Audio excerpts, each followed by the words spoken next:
Good afternoon, everybody. This is Marty from Dawgs blog with a noontime report of the morning session of Frank Carson et al. Trial on December 11th, 2018. Remember, you only have 13 shopping days left. Anyway, court was scheduled to start at 9 a.m. The judge was late. She had called in that she was the old proverbial traffic situation. So the jury finally did get up around 9:38. Judge on the bench around 9:40.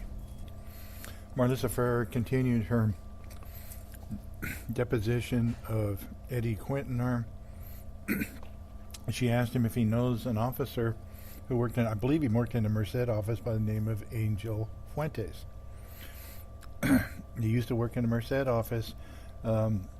They had sent some text messages. Apparently, Kurt Bunch was trying to get a hold of Quintanar. It was around June of 2014, I believe, March of 2015, somewhere in that area, where he texted Officer Fuentes.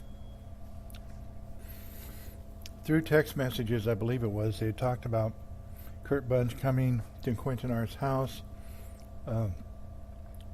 and he did not recall what he had said to Officer Fuentes, but the text was caught in the wiretap.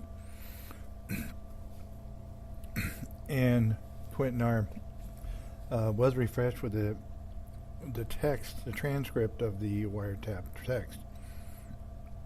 Quintanar said he played it cool. Kurt Bunch, he knew that Kurt Bunch had gone to his house, and knew through the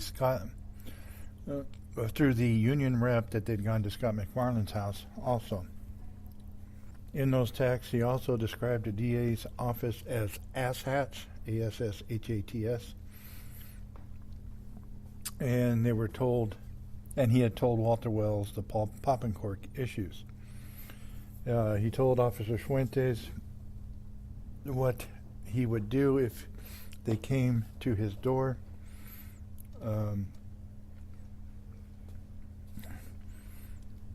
He said he would request a sergeant be present, and he says, F him, I've got a plan. If there's no search warrant, he's not answering the door.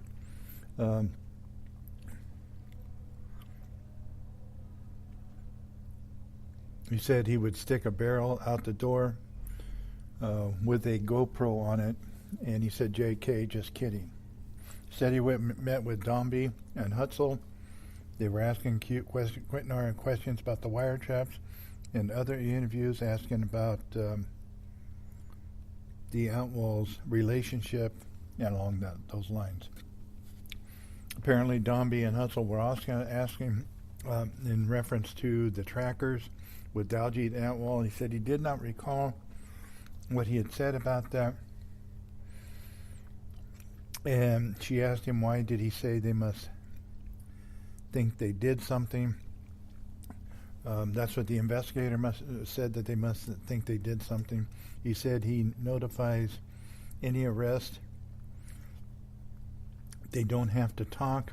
It's under the Fifth Amendment rights of the Constitution of the United States of America. He did not tell Officer Fuentes. He did not tell Daljeet Atwal's rights to him on the call on the wiretap. He also said, he also noted that it's what can be proved in court, and Kurt Bunch had the burden of proof. He also noted that he was not ordered not to talk to Kurt Bunch by his superiors. He was told by Sergeant O'Neill, Lieutenant Bannister, Captain Truxell, and he said Lieutenant Frost had actually read him the policy in regards. He didn't say either way, he just read him the policy. Also noted during this time, there was objections that were made constantly. Marlissa Ferrer was continuing to talk over those objections and not stop as court rules require. Judge admonished her in front of the jury for talking over the objections like she was. It's an ongoing issue, along with her leading questions. Again, when he was asked about the Dombey and Hutzel from the CHP interview, asking him if he was given help to the Outlaws, he needed to refresh his memory from the transcript. And he said Hutzel asked him if he was providing service to the Outlaws. He did not really recall that answer either. Again, had to refresh his trend with his grandson. He says, yes, as a friend, I was giving them advice. As also, he was on duty at that time of that conversation with Daljeet Atwal, and so she specifically was trying to gather information whether he was on duty or not. And he did eventually walk out of that interview with Dombey and Hustle on the advice of attorney and never finished the interview. Melissa Ferreira was finally done with her questioning of Edward Quintanar, and Percy Martinez was started. He asked about Kurt Bunch, said he was going to be charged with a crime. That was Kurt Bunch telling Quintanar he was going to be charged with a crime. He said he never saw Frank Carson or never committed any crimes. He never warned Frank Carson or was aware of never warned Frank Carson of anything, didn't know Frank Carson, never met Frank Carson. Frank Carson never worked at CHP that he was aware of or never saw. He says that CHP does give awards to retired officers, and they will take their badge and a plaque and sometimes a gun and mount it on a plaque, be given as a reward from when they retire. This is done by the individual officers themselves, maybe a union thing, I don't know, but the officers pay for it. It's not paid for the state or taxpayer money that's paid for this. Again, Percy Martinez asked him about the text messages again. He had talked to his representative, Frost, the day before Kurt Bunch had gone to his family home, the DA investigator harassing his family, and he said Kurt Bunch was trying to get him fired. Kurt Bunch went to his house while he was at work and told, this is what he had told Fuentes on the text, that it was a cheap shot that Bunch was taking, talking trash to his wife, and his little girl was standing there listening to him talk about he was going to arrest Quintanar. This Quintanar's little girl was listening to this. When Quintanar found out, he had called his sergeant, had his sergeant come over, and told Fuentes in this text he would not open the door until the sergeant was present. That was a plan. He said he has a plan, and that was a plan that he had. He said that Kurt Bunch thought he was involved in the homicide of the missing person. They talked about it's common knowledge of reading of the rights. People know their rights. Typically, they know their rights. Someone is free to leave if they want, if they're not under arrest, and they don't have to talk either way. Percy Martinez asked him about his code of honor. All detainees can remain silent and their obligation is to protect those rights of everyone. There's no further questions by Percy Martinez. Attorney Hans started asking questions, and in the text to Officer Fuentes, the investigators trying to get him fired for talking trash, and he asked him about the investigators trying to get him fired. They were talking trash, and his little girl, to his little girl and wife, says Kurt Bunch said her husband lied, and he was going to arrest him. Quintanar's child overheard the statement by Bunch as talked through the door at the house when Quintanar was at work. He notified his supervisor immediately when that happened and reported it to command. Said he was upset that Bunch had came and caused a scene with the fake accusations. He had previously told Kurt Bunch he didn't know anything about regards to Corey Kaufman. He says he knows Daljeet better than Bobby Atwal. They had a birthday celebration in April around 2010, 2011 with Walter Wells, the Atwals, and Robert Woody. Unknown exactly what date it was when they had the cake for him, but they had a little birthday celebration on his birthday in April. They talked about the liquor room in the back, or a closet, or whatever it may be. It had big locks. It's a big metal door. It had big locks on the back. It was a secure area. There was some alcohol and firearms in the room.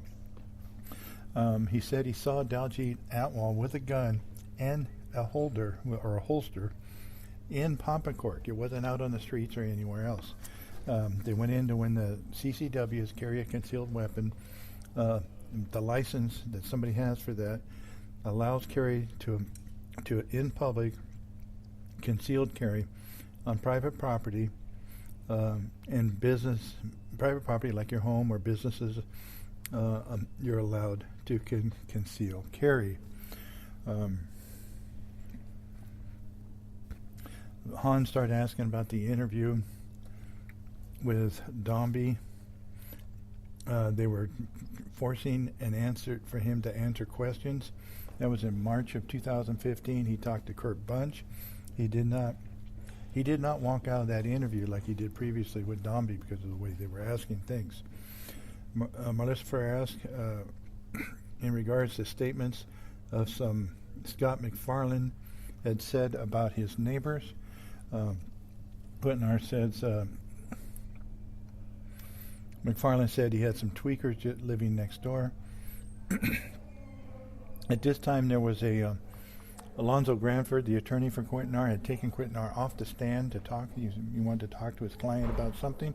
They went into the private room and did so. When he came back, they talked about Dombey. He had clarified in the Dombey interview, because apparently the Dombey interview was after the Kurt Bunch interview. He had clarified that he had said it was Daljeet Atwal that had made the comment about the tweakers living next door, but it was actually Scott McFarlane that had made that comment. And he had thieves living next door to him. Quintanar had no idea the names of the people that lived next door to McFarlane. He did not recall when McFarlane made that statement. Dombey asked about Daljeet Atwal at store many times. Yeah, being at the store is what he's saying. And Daljeet was usually there, but not always there. He said the Scott McFarlane statement was at the store or the CHEP office. He wasn't sure which. It had been so long ago. He asked to see a video of the disturbing the peace at Pompacork. There was a little girl crying. Apparently, there was somebody yelling and screaming and cussing. Just came out of family court, probably. He saw a little girl crying. A suspect was a Hispanic male that was harassing an off-duty officer and was making the girl upset. Daljeet Atwal had ordered the guy out of the store, and the guy threw a punch at Daljeet Atwal, and apparently had struck, at least partly struck Daljeet, and Robert Woody had tackled him or intervened. There's no actual monitor of the closed-circuit TV in the store. Marlissa Ferreira had asked him, this is Hans doing the cross, remember. Marlissa Ferreira asked him in regards to Daljeet Atwal after search warrant, where there was being suspicious of Scott McFarlane. Daljeet Atwal felt someone was trying to get the Atwals in trouble, and they didn't know anything, and they kept saying they didn't know anything. And Daljeet Atwal had said that many times. Also, he was asked about Daljeet said on the wiretap that Daljeet had been questioned for 5 or 6 hours at the sheriff's office, but Quintanar had no idea what the content of the conversation was. They ran into a few objections here. Again, the jury went out, but we had the jury in for this case a long time. We had 76 minutes of jury time in the courtroom actually this morning, which is probably a record for us for some time now. Judge Inigo was asking Marlissa Ferreira what her objection pertained to in regards to the question of Daljeet's any involvement in his claims of not being involved.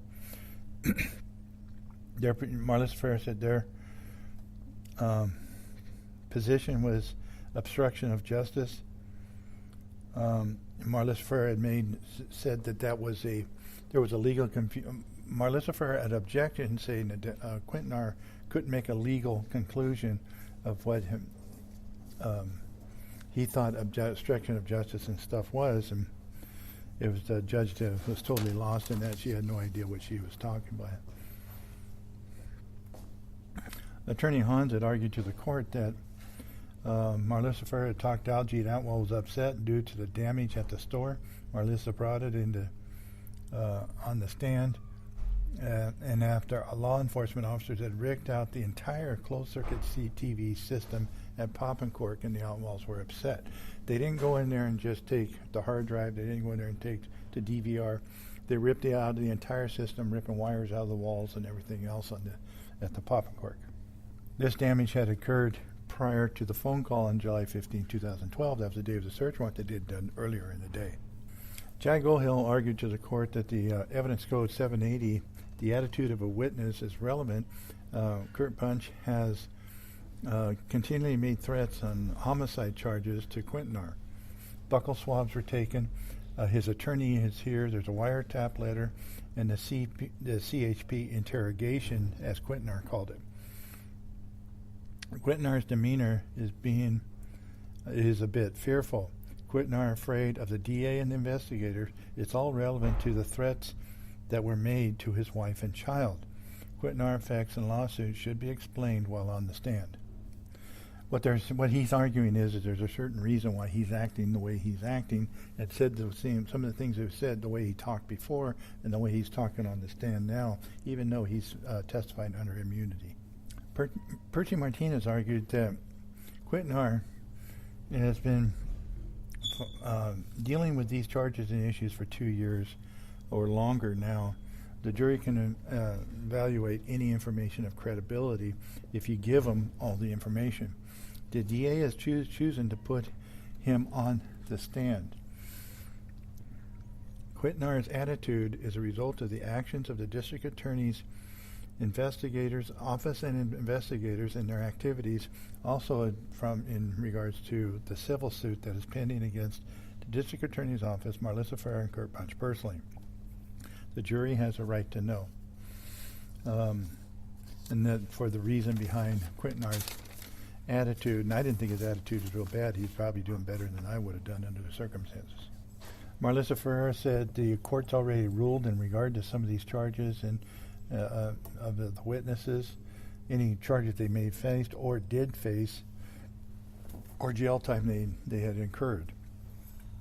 Percy Martinez was prohibited in asking the question he asked, and that is in itself misconduct. They love throwing that word around anymore. She said, Marlissa Ferrer said in regard to Jai Gohill's argument that Quintanar has no value, why he was not cooperative. I don't know why she put it the way she put it, was not cooperative. He was in custody in August of 2015 along with the rest of them. That has no bearing on the investigation and his lack of cooperation in that investigation prior to that. The DA conversations with the district attorney investigators show that Quintanar chose not to cooperate, or the lack of conversation, I guess you should say. Marlissa says Quintanar mistaken about his law, and she said he's lying, actually, is what she's saying. He knew something, he just didn't want to talk about it. She said, Marlissa said his custody status in the lawsuit has no bearing on his testimony now. The lawsuit would help the prosecution more than the defense, and it's not relevant. Marlissa Ferrer says she would have to also defend herself and Kurt Bunch if they go into those issues now on the stand, and would keep him on the stand for some time. Jai Gohill argued talking the way Q does is pertinent to how he shows he talked then, and the attitude on the wiretaps and the demeanor that he has now in court. He has been threatened by Kurt Bunch of taken into custody on a homicide charge.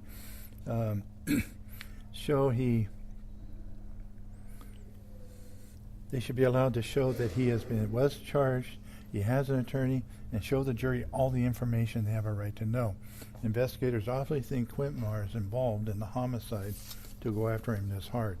Percy Martinez argued the credibility of the witness at the hearing is for the jury to decide and let them hear all the information. That's the thing about the jury system. They don't hear all the information. Quintanar has developed an attitude due to all the activities of this case and the investigators and the things that they have done, like going to his house when he's not there. It goes to his demeanor. All the facts can be explained to the jury. The law allows it to be done. Marlissa Ferreira argued Quintanar has not been denied anything. All the information has been brought out. None of the defense arguments now are relevant. Judge Zuniga said the witness credibility is paramount. Quintanar has been questioned about attitude and vulgar behavior and language and attitude. Obviously, Judge Zuniga didn't like the way he talked on the phone, and his attitude towards the Outlaws. He has immunity now, and the Kurt Bunch threat of taking him into custody is a normal for a police officer to do. She says they all do it, so that makes it okay. That's basically is what she was saying. Activities prior to the missing person of Corey Coffin, and the comments in regard to Kurt Bunch prior to investigations. Interviews.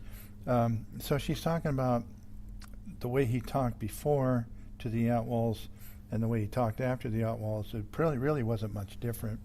So they're trying to establish something there, I guess. So basically, the judge said his attitude isn't relevant of what he was doing, doesn't track that he's afraid of Kurt Bunch, because she's saying he has immunity, so he can say, she said it's misleading to a jury. So the jury came back up at 11:49, so we had about 11 minutes until lunch. And Hans went back into cross and said Marlissa Ferreira asked him about a statement about them wanting to catch somebody. The interview with John Evers and Kurt Bunch, he said they kept giving the theory of their case to him, and that was kind of typical the way they did interviews. And throughout this case, they were always telling him what they knew instead of trying to find out information. But they would never say anything. He never knew anything about Frank Carson's property. He never knew anything about Mike Cooley or his property or anybody being involved. Back to the catching someone's statement with Kurt Bunch and John Evers interview. But he said there was never any talk of someone trying to catch somebody, and there never has been before or since, so he's not really sure where they came up with that information that there was talk of catching somebody. There were 3 calls, he said, with Daljeet Outlaw, July 9th, 2012, July 12th of 2012, and July 15th of 2012 that were wiretapped. They were talking tractors, and Marla Ferreira asked questions if it was law enforcement officers or someone else that was following him. He had conversations prior with Daljeet Outlaw, someone following him. Daljeet was fearing that there was a possible robbery that was going to occur after he left the store late at night, because he works the late night shift. He never felt that law enforcement officers were following Daljeet Outlaw. In the July 12th of 2012 call, and it was on the wiretap, Daljeet Outlaw was talking about the investigators wasted his time, and he also talks about knowing Frank Carson, and he really didn't know what the law enforcement officers were asking. A lot of that stuff, Daljeet Outlaw is not real fluent in English, and he didn't appear to be understanding some of those things. I talked about the July 15th, 2012 conversation on the wiretap, and that was the day of the search warrant. Daljeet Outlaw said he was at the sheriff's office for 5 to 6 hours, and when he asked if he had his threats right to him, Daljeet Outlaw said, huh? He didn't understand what he was talking about. And also they talked about some signs that were being there, and of your rights and stuff. And there was an objection to this. There was a sidebar, and they realized it was getting past the noon hour. It was time for lunch. So that's where we broke for lunch. They're going to be probably talking about, I think what Hans was getting to was talking about if there's signs anywhere at the police station interview rooms anywhere that says you have a right to not talk to anybody if you don't want to under the Fifth Amendment. And I think that's what he was getting at, and that was objected to, like many things that the DA was objecting to, like the defense was objecting to also. So we're coming back at 1:30. Continue with Hans on his cross-examination of Eddie Quintanar, and then don't forget the podcast tonight.